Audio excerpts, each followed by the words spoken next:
Hey, good afternoon, guys. This is Clay with Clay's AC and Auto Repair and the Clay Way here in Grand Rapids, Michigan. If you find this video to be helpful, please subscribe, click the notifications, and remember, if anyone else can do it, you can do it too.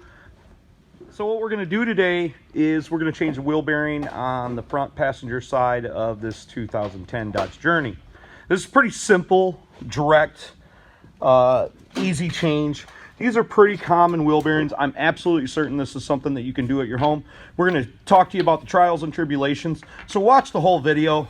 It will have some good information in it that will be helpful. Now, right before you take your wheel off, you're going to look up underneath here under the fender, and you see these are called pinch welds, and that's because they're doubled up for strength, and that's where you're going to jack your vehicle up.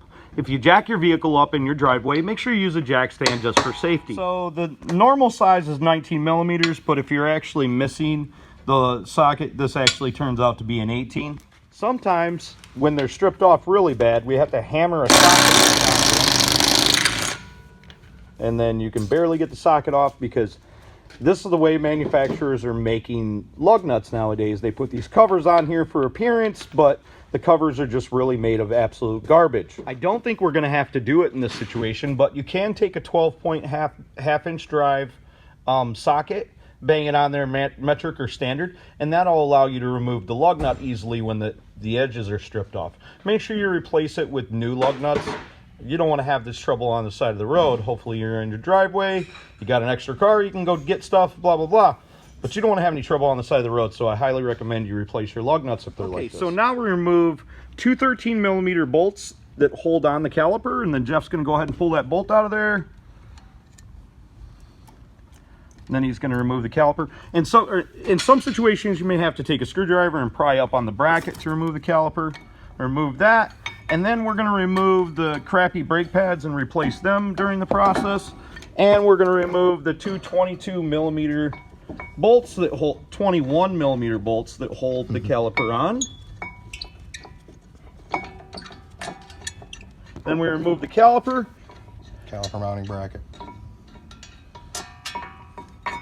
And then on some of these vehicles, they'll have a hole in the center of them. There'll be a little screw that you'll have to remove, but these rotors have been replaced so it doesn't have that screw, so you don't have to remove it. That's generally a Phillips head. So once you got your brake caliper off and your bracket, etc., and your rotor, and you've loosened up your axle nut, you're going to go ahead and remove four 15 millimeter bolts, and there's nothing real special about removing them. Just make sure you push the axle up a little bit if you can't get to the head of the bolt, and it won't come all the way out. Sorry, we missed shooting that part of the video, and that's why I'm explaining it to you. And they are back here. You can see we already started removing them.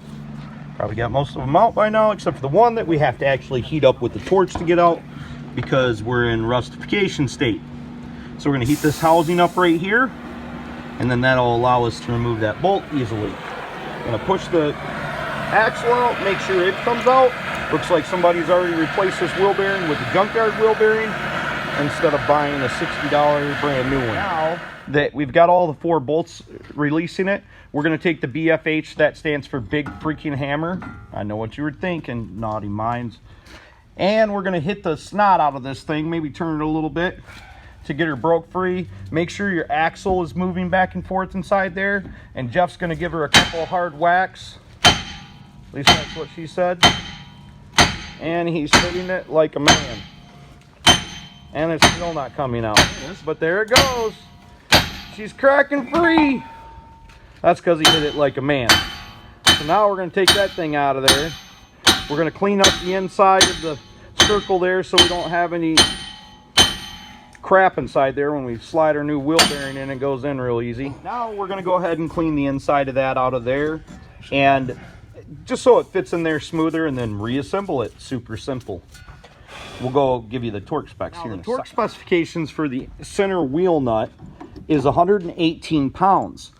It's important to torque that very close to that because you will damage the wheel bearing. If you don't, you know, you can gamble, roll the dice and just torque it down with your wrench tight, but it probably will ruin the wheel bearing eventually. Hey, hopefully you guys found that to be helpful to you.